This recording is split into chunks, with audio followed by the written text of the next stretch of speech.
वो आप p की जगह 8, लेंथ की जगह भी 8, 48 EI, तो आपकी ये वैल्यू होगी। अब सुपरपोजिशन मेथड ये कहता है, वो ये कहता है कि आप जस्ट ऐड कर दें जो स्लोप्स हैं उनको और जो डिफ्लेक्शन है उनको। अब स्लोप कौन सी थी, ये 1 और ये इसको 2, theta A1 plus theta A2 equal होगा थीटा A के, यानी इन दोनों की जो स्लोप है उनका एड अप कर दें तो वो आपके पास यहाँ टोटल डिफ्लेक्शन जो बनेगी वो आ जाएगी। और वो उसने वैल्यू निकाल के 24 और प्लस 32, अच्छा यहाँ साइन सेम थे इसलिए ये पैड अप हो गया, अगर ये डिफरेंट होते तो ऑब्वियसली ये पहले की निस्बत कम आपकी वैल्यू। तो थीटा की वैल्यू यहाँ 56 ओवर EI किलो न्यूटन पर मीटर स्क्वायर आ गई। और VC यानी डिफ्लेक्शन एट पॉइंट C, उसमें अगेन ये वाली डिफ्लेक्शन प्लस ये वाली डिफ्लेक्शन की। अब ये जो फार्मूला लगा रहे हैं ये एक्चुअल में सुपरपोजिशन का कंसेप्ट है, आप जस्ट एडअप कर दें, अलग अलग लोडिंग की वजह से जो डिफ्लेक्शन आई है उसको एडअप कर दें तो आपको टोटल डिफ्लेक्शन मिल जाएगी। तो यहाँ से हमारे पास ये वैल्यू आ गई। इसमें आपका अगर कुछ क्वेश्चन है तो काइंडली आप पूछ लें।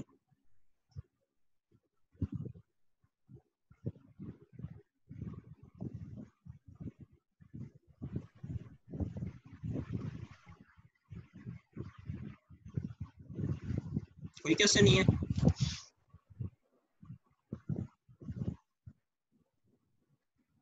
विजय कुमार आपका शो हो रहा है कि शायद आप कुछ कहना चाह रहे हैं, पूछें।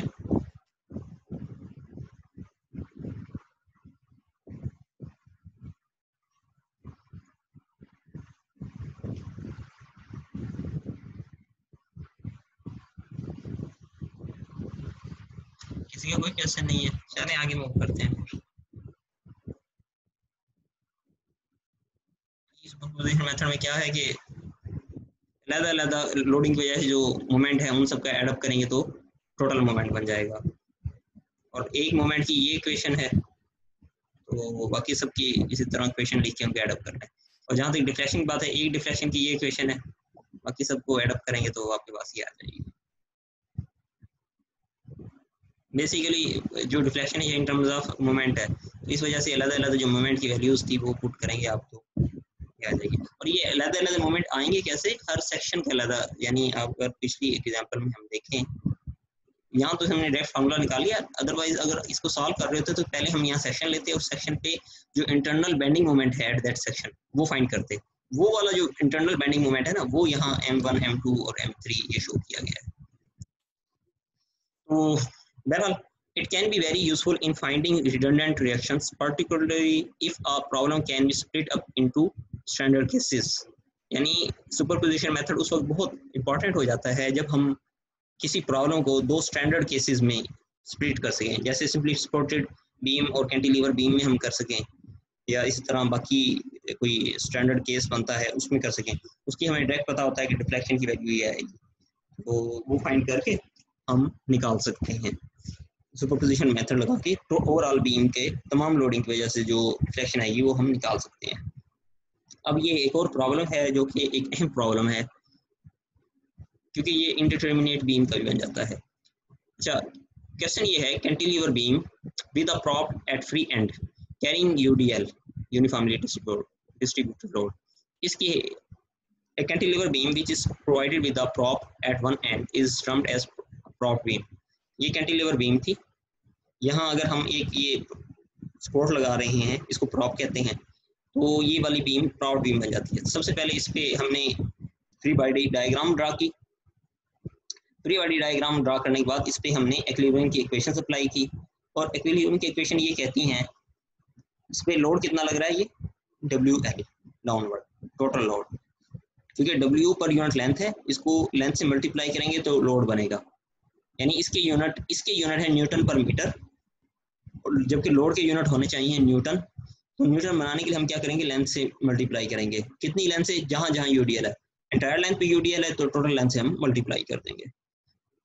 अब रिएक्शन कौन कौन से आ रहे हैं, इसकी जगह आ जाएगा अपवर्ड रिएक्शन RA, इसकी जगह रिएक्शन आ जाएगा RA, RB भी आएगा, लेकिन ऑब्वियसली यहाँ हॉरिजॉन्टल कोई फोर्स नहीं लग रही, इसलिए RBX की वैल्यू 0 होगी, वो यहाँ शो नहीं किया, अदरवाइज हॉरिजॉन्टल भी होगा क्योंकि ये फिक्स्ड सपोर्ट है, और फिक्स सपोर्ट पे रिएक्शन दो आते हैं फोर्स के और एक आता है मोमेंट का। तो अच्छा, दूसरी रिएक्शन अपवर्ड होगा आर बी फोर्स की सूरत में, और एम बी ये रिएक्शन होगा आपकी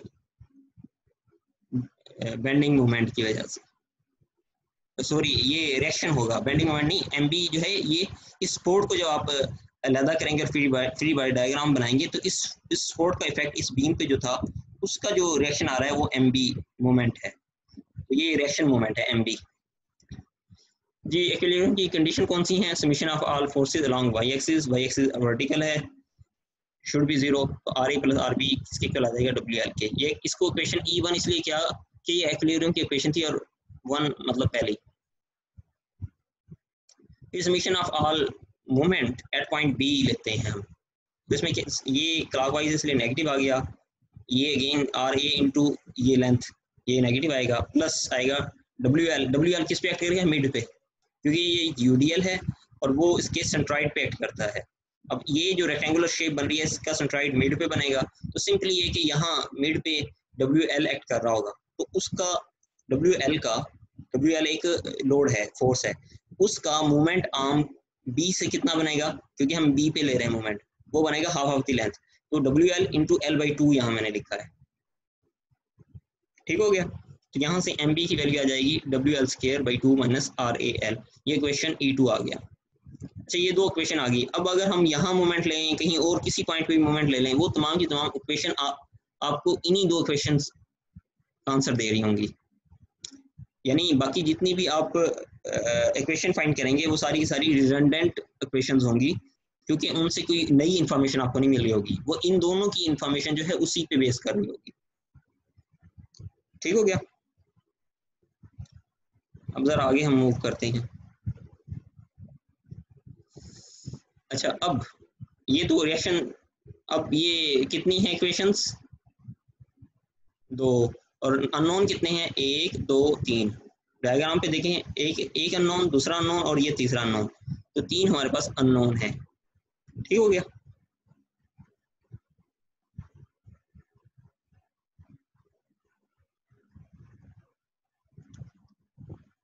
अच्छा अब क्या करते हैं, इसको हम डिवाइड कर लेते हैं टू केसेस में। एक में ये कि ये आर ए नहीं लेते, दूसरे में आर ए मतलब ये फोर्स के तौर पे ले लेते हैं इस रिएक्शन को। ठीक है, तो जिस वक्त हम इसको after reflection when prompt isn't considered, यानी प्रॉप जो लगी हुई थी सपोर्ट उसको हम कंसीडर नहीं करते, सिर्फ यूडीएल करते हैं, तो क्या होगा? नीचे की तरफ डिफ्लेक्शन होगी, जिसको वाई ए प्राइम कह दिया है मैंने इस केस में। ओरिजिनल लेंथ ये थी, प्रॉप की वजह से वो नीचे की तरफ हो जाएगी डिफ्लेक्शन।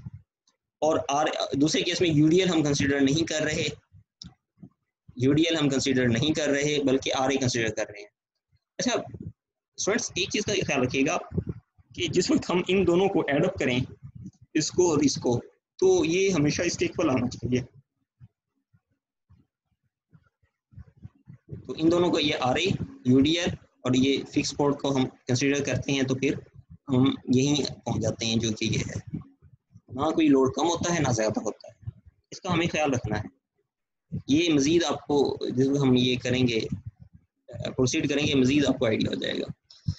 जी सबसे पहले हम फिगर ए लेते हैं, दैट इज़ दिस वन। यहाँ हमने एक सेक्शन ले लिया वन वन पे, उस सेक्शन के अबाउट मोमेंट लें, तो यानी इस पॉइंट पे अगर मोमेंट लें तो क्या होगा? W x into x by two, एक ये चीज़ होगी, और दूसरा क्या होगा? इंटरनल बेंडिंग मोमेंट एम, तो एम किसके इक्वेट करेगा? इसको, तो हमारे पास इक्वेशन बन जाएगी minus W x x by two. ये ज़रा मैं आपको ड्रा कर देता हूँ, एक मिनट में अपना स्लाइड।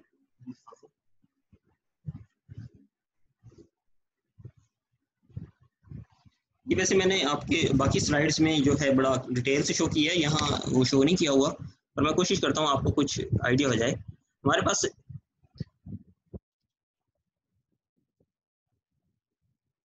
पास ये वाला यहाँ वन वन है सेक्शन,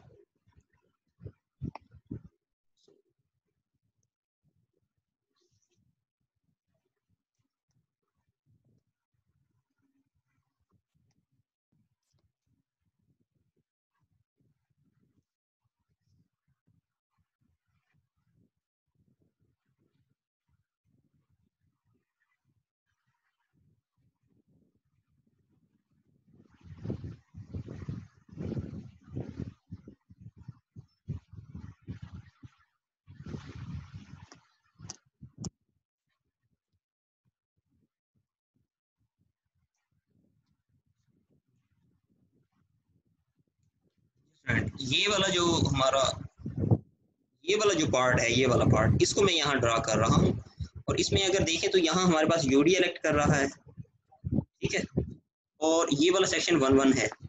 अब जिस वक्त ये सेक्शन हमने लिया तो यहाँ इस सेक्शन पे जो ये बाकी पार्ट था, इसका भी तो इफेक्ट इस सेक्शन पे आ रहा होगा।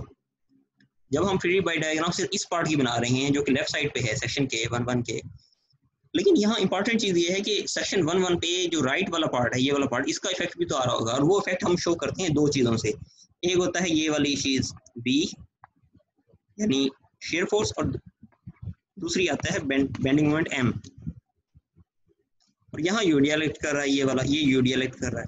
टोटल लेंथ ये यहाँ से लेके यहाँ तक है एक्स।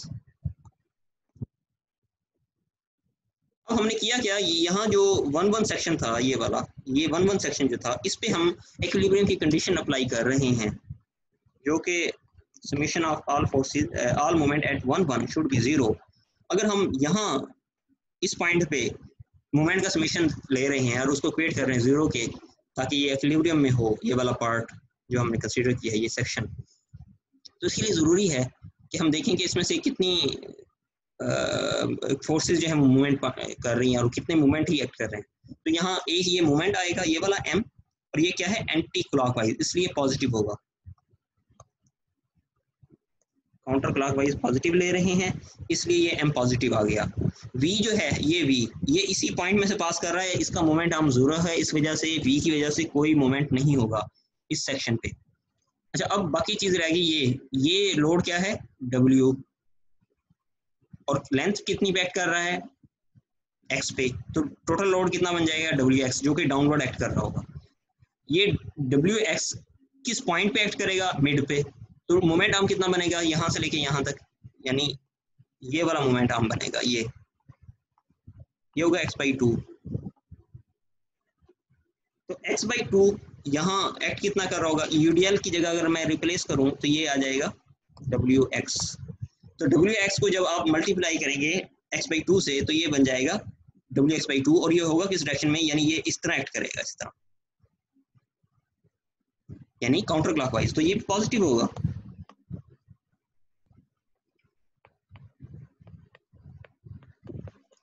अब इस इक्वेशन को जो आप लिखेंगे फर्दर, सॉरी,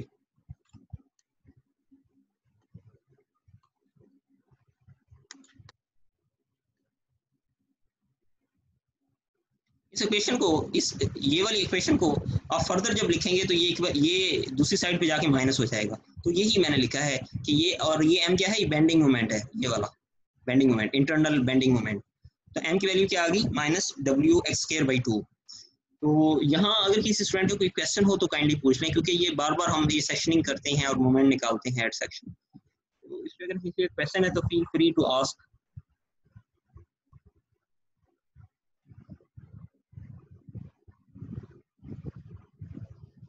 किसी को कोई क्वेश्चन नहीं है?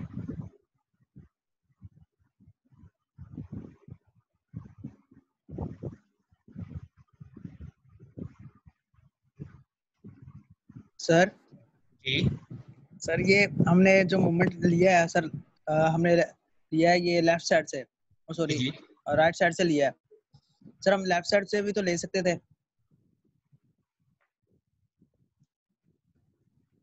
ये वाला जो हमारा केस है ना, इस केस को, इस डायग्राम को हम कंसीडर करें, इसमें अगर आप राइट साइड से करेंगे ना, तो ये वाले जो अननोन थे वो आपको पहले फाइंड करने पड़ेंगे। यहाँ अननोन कौन कौन से हैं, एम बी और आर बी, दोनों अननोन है। R B, yes sir. इस वजह से हमने वहां से नहीं प्रोसीड किया। ठीक है, ये फ्री एंड था, फ्री एंड पे कोई अननोन नहीं बन रहा था, तो हमने वहां से प्रोसीड किया। इजी भी है ना लेफ्ट वाला side. Yes sir,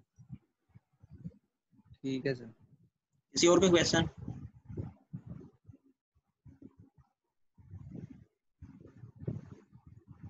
no question?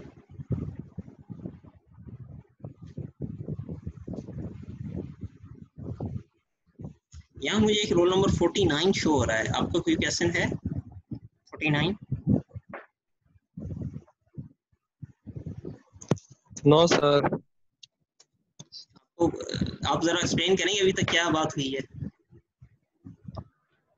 ये सर, जी जी। ये सर हमने मोमेंट लिया है, बेंडिंग मोमेंट। हाँ लिया है सर ये लेफ्ट साइड पे सेक्शनिंग की है ना, सेक्शनिंग। एग्जैक्टली सेक्शनिंग की है, उसके बाद उस सेक्शन की फ्री बाई डायग्राम बनाई है, फ्री बाई डायग्राम बना के जो यस सर, जो सेक्शन था 1 1 उस पे हमने मूवमेंट, हमेशा हम मूवमेंट यस सर, अप्लाई करते हैं ना इक्विलिब्रियम की, वो सेक्शन पे करते हैं एट सेक्शन। और उसकी वजह ये होती है, ये वी जो होता है यस ना, ये सर, वी ये अननोन होता है शेयर फोर्स, तो ये हमें फाइंड ना करनी पड़े क्योंकि इसके आगे कहीं यस। यूज नहीं है। ठीक है, थैंक यू। चलिए आगे फिर प्रोसीड करते हैं लेक्चर को। अच्छा ये वाला जो चीज़ थी, ये वाली चीज़ कि आप ये फाइंड करते हैं, ये हर दफ़ा होगी, हर क्वेश्चन में होती है, तो इसलिए मैंने कहा यहाँ एक्सप्लेन कर दूँ दोबारा। अच्छा दूसरा, ये तो पहला पार्ट था, दूसरे पार्ट में जो कि ये है फोर्थ वाला, इसमें इसमें अगेन हम यहाँ सेक्शन ले रहे हैं, लेकिन इसमें फोर्स जो लग रही है वो आ रही है, तो उसका क्या बनेगा मोमेंट, यहाँ से ये आर ए और ये एम ये आपस में इक्वेट करेंगे, क्योंकि एम जो आएगा, यानी दूसरे इसकी भी अगर मैं वो ड्रा करूँ,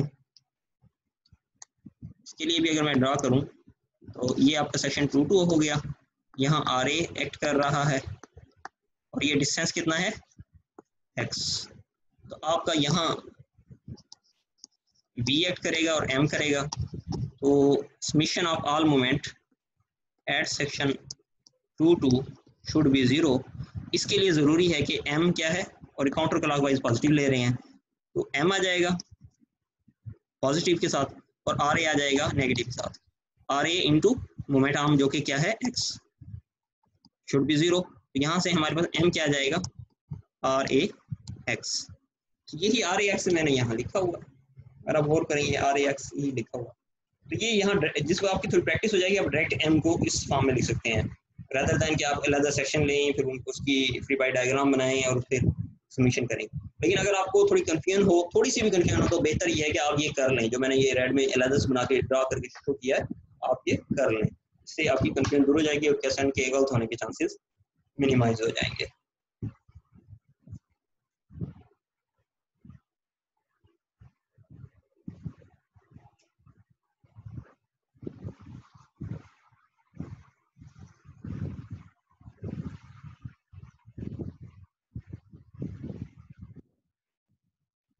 अब जरा इस पे आते हैं, ये जो एम आ गया था ये वाला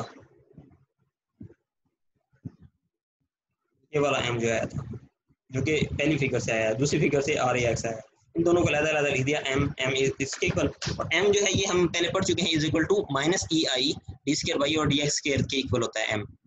ये हम डिफ्लेक्शन इक्वेशन जो निकाली थी कर्वेचर के जरिए, वहां से बेंडिंग मोमेंट और उसका रिलेशन ये बनता था नेगेटिव के साथ, तो नेगेटिव नेगेटिव कैंसिल हुआ, एक दफा इंटीग्रेशन है C1, दूसरी दफा करेंगे C2। अच्छा यहाँ हमने क्या किया है, ये वाला कौन सा मेथड अप्लाई किया है, डबल इंटीग्रेशन, क्यों, क्योंकि इसका एक ही सेक्शन था, एक सेक्शन के लिए आप जो अप्लाई कर लें डबल इंटीग्रेशन तो वो इजी है सबसे। यहाँ भी हमने क्या किया, एम की जगह ये लिखा और अगेन एक दफा इंटीग्रेट किया तो C3 और C4, 1 2 यहाँ यूज हो गया था, इसलिए हमने यहाँ C3 और C4 लिखा।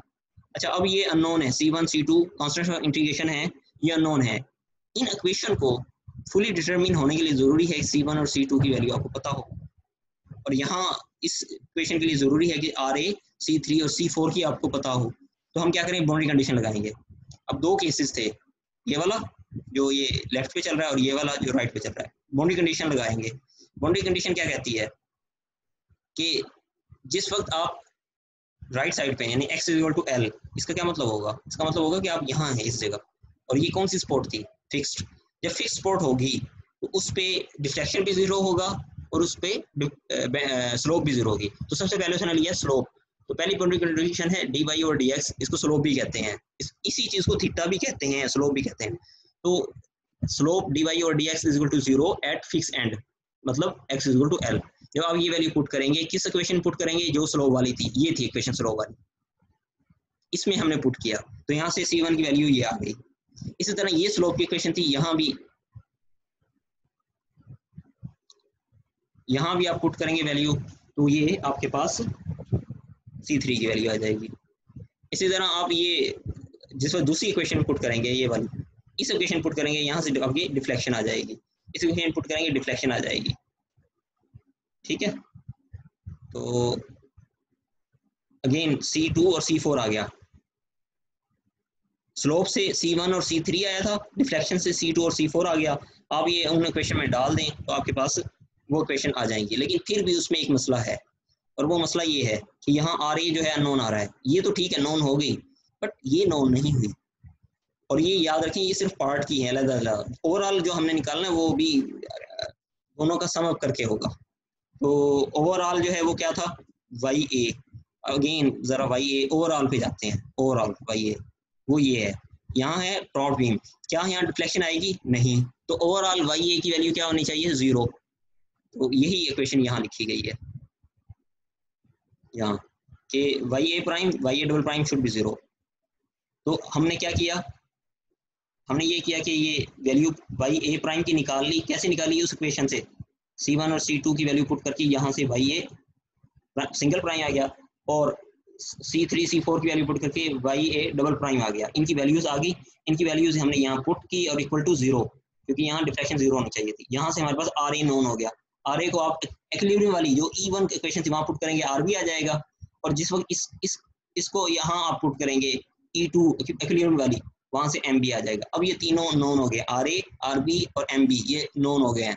तो स्टैटिकली इनडिटर्मिनेट बीम अब हमारे लिए डिटर्मिनेट हो चुकी है, ठीक है। अब ओवरऑल अगर इक्वेशन लिखनी है हमने y की, तो सिंपल y की जो जनरल थी equation in terms of x, वो प्राइम के लिए और डबल प्राइम के लिए उन दोनों को एडअप कर दें। उसको एडअप किया तो हमारे पास ये इक्वेशन बन गई। ये ओवरऑल स्लोप की इक्वेशन, डिफ्लेक्शन की इक्वेशन है। इस तरह ओवरऑल अगर आपने स्लोप की इक्वेशन निकालनी है तो कौन कौन सी दो इक्वेशन आप ऐड करेंगे, मैं बता देता हूँ आपको।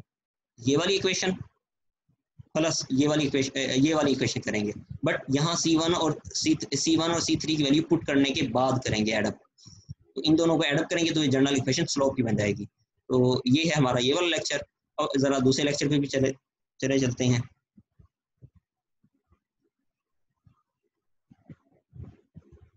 मेरे पास टाइम बस 7 मिनट शो हो रहा है जो मेरे पास अभी ये जूम के लिए है, तो 7 मिनट के अंदर अंदर हम वाइड अप करने की कोशिश करते हैं, नहीं तो एक और मीटिंग कर लेंगे। वर्चुअल वर्क और एनर्जी थ्योरम। वर्चुअल वर्क क्या है, ये थ्योरम क्या है? थ्योरम ये कहता है कि external virtual work should be equal to internal virtual work. External load की वजह से होगा, और इंटरनली जो आए हैं इफेक्ट, चाहे वो बेंडिंग मोमेंट की वजह से, इंटरनली बेंडिंग मोमेंट ही आता है ना, तो उसकी वजह से है। तो बहरहाल इस इक्वेशन को मैं बड़ा मुख्तसरन बता रहा हूँ कि एक चीज़ आप रियल लेंगे, एक चीज़ वर्चुअल लेंगे। प्राइम वाली वर्चुअल है, याद रखें P प्राइम। सबसे पहले याद रखें कि हमारे पास एनर्जी होती किसके इक्वल है, वर्क डन होता किसके इक्वल है, फोर्स इनटू डिस्प्लेसमेंट। तो हमने यहाँ फोर्स ली है वर्चुअल, तो ये हम लेंगे डिस्प्लेसमेंट हम लेंगे एक्चुअल, और यहाँ से हमने अननोन डिस्प्लेसमेंट है या डिफ्लेक्शन है, ये अननोन है, ये हम फाइंड करेंगे। और ये इक्वल होना चाहिए जो छोटे छोटे पार्ट या डिफरेंट लोडिंग लग रही थी इंटरनली, उन सब के इफेक्ट और उनकी वजह से जो डिफ्लेक्शन आई है उसके एडअप कर। तो इसको ज़रा अगर एक्सटेंडिव फॉर्म में हम आगे यूज़ करेंगे तो और आपको आसान लगेगा। ये सारा उसने बताया हुआ है कि ये क्या क्या चीज़ें हैं। अच्छा याद रखें, ये मेथड जो है ये सिर्फ और सिर्फ इलास्टिक प्रॉब्लम के लिए नहीं है, बल्कि प्लास्टिक के लिए भी आप यूज़ कर सकते हैं। लेकिन इस मेथड का मसला ये है कि ये एक पॉइंट पे आप फाइंड कर सकते हैं। जिस पॉइंट पे आपने फाइंड करना है उसी पॉइंट पे आप वर्चुअल फोर्स अप्लाई करेंगे। इस मेथड में बस ये है। एक्सियली लोडेड बीम हो तो इसके लिए पहले ये कि थोड़ा रिलेशन निकालना है कि डेल्टा होगा किसके इक्वल। ये आपका स्ट्रेस स्ट्रेन का रिलेशन निकाल के डेल्टा इक्वल आता है PL over AE, where P is load, L is length, A is cross sectional area, E is modulus, Young's modulus। तो इसको यहाँ पुट करने के बाद आपके पास आखिर में जो है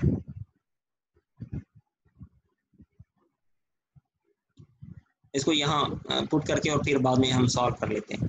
एनीहाउ बीम के केस में आए, बीम के लिए ज़रा एक चीज़ बता दूँ आपको कि जो रियल फोर्स हैं are applied to the beam, bending moment M rotate the plane section of beam, ये थीटा की वैल्यू है। थीटा इक्वल होता है M और EI इंटू DX। और हमारे पास वर्चुअल वर्क किसकी इक्वल होता है, लोड मोमेंट इंटू थीटा। जैसे फोर्स इनटू डिस्प्लेसमेंट है, इसी तरह मोमेंट इनटू थीटा या एंगल ये इक्वल होता है वर्क के, ये दोनों वर्क इक्वल होते हैं। तो इस केस में जिस वक्त आपने वर्चुअल मोमेंट अगर अप्लाई किया तो उस वक्त हो जाएगा m prime into m over E I D x. m over E I D x जो है ये क्या है, वैल्यू ऑफ थीटा है, ठीक है। तो बहरहाल इसको आप जब इंटीग्रेट करेंगे तो वो आपका होल बीम पे इंटरनल वर्चुअल वर्क आ जाएगा, और आप एक्सटर्नल वर्क जो है वो p prime into Y, Y क्या है डिफ्लेक्शन। पहले हम डेल्टा से शो कर रहे थे यहाँ जर्नल केस में यहाँ, लेकिन अब हमने इसको रिप्लेस कर दिया है वाई से, लेकिन वाई है डिफ्लेक्शन ही। और इंटरनल वर्क ये अभी हमने जो निकाला है ये आ गया। याद रखें m प्राइम वाला जो है वो वर्चुअल है, और प्राइम सॉरी बार वाला m बार वाला वर्चुअल है, और सिंपल m वाला रियल है, ये जरा ध्यान में रखिएगा। तो इसी तरह m थीटा जो है वो m ये इक्वेशन आ गई। तो हम इक्वेशन जो यूज करेंगे प्रॉब्लम में वो 2 ये वाली इक्वेशन या ये इक्वेशन होगी 3 ये वाली। अब जरा प्रॉब्लम ले लेते हैं। ये एक हमारे पास यूडीएल है, यूडीएल इस पे हमने फाइंड करना है, तो R A R B known हो जाएंगे। अच्छा ये सिंपली सपोर्टेड बीम है, तो ये इंडिटरमिनेट बीम नहीं है बल्कि डिटर्मिनेट है। यहाँ आर ए आर बी फौरन निकला है सिमेट्रिक होने की वजह से WL/2, ठीक है। ये आप 2 इक्वेशन लगाएंगे तो आपके पास ये रिजल्ट आ जाएगा इसकी। अच्छा अब जिस वक्त वर्चुअल वर्क मेथड है ना, इसमें हम 2 फ्री बॉडी डायग्राम बनाएंगे, एक होगी रियल एक होगी वर्चुअल। रियल वाली जो है वो एक सेक्शन से बात बन रही है, ये एक सेक्शन इसको डिस्क्राइब कर रहा है, वहां से m की वैल्यू निकाली, उसी तरह जो अभी मैंने बताया था आपको m की वैल्यू आ गई, रियल वाला m है ये। अब वर्चुअल में आते हैं। वर्चुअल में क्या होगा कि यूडीएल की बजाय आप सिर्फ और सिर्फ एक फिक्टिशियस या फोर्स या virtual load p bar apply करेंगे। p बार यहाँ अप्लाई किया, फिर ये जो R A prime R B prime आपने फाइंड किया वो p/2 हो गए, ठीक है। अब ये 2 सेक्शन बनेंगे, तो वर्चुअल की फर्दर जो सेक्शनिंग होगी वो 2 में होगी। एक होगा ये वाला, ये जो मैंने शो किया ये फर्स्ट पार्ट के लिए। यहाँ से m बार की equal m bar is equal to p bar into x/2, लेकिन ये वैलिड है from 0 to half of the length, क्योंकि ये पहला सेक्शन है।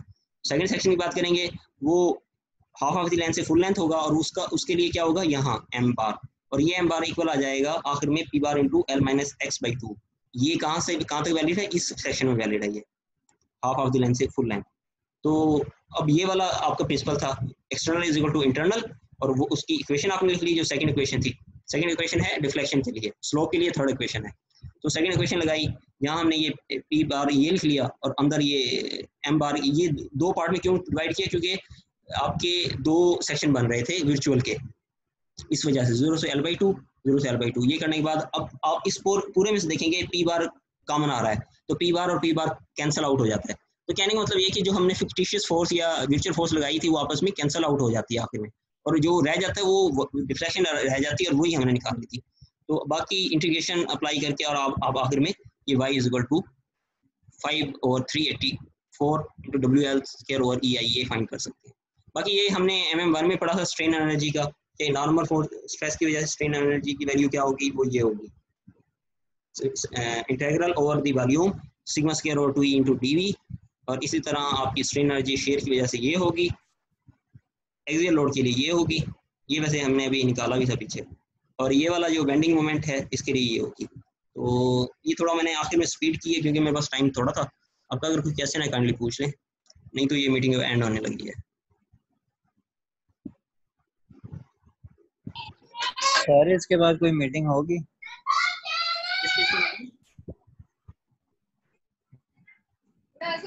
अगर क्वेश्चन है तो मैं कर लेता हूँ दोबारा।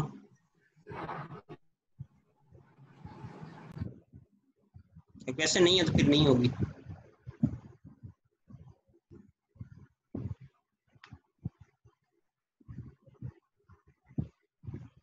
यहाँ से आप लोगों का क्वेश्चन नहीं है तो थैंक यू। तो सर मतलब क्लास खत्म है ना? जी ठीक है सर। लेस देन 1 मिनट पे ऐसा शो हो रहा है, तो अगर क्वेश्चन है तो जल्दी से पूछ लें ताकि मैं उसको एड्रेस कर सकूँ। अदरवाइज मैंने एक्सप्लेन करने की कोशिश की है। जी सर।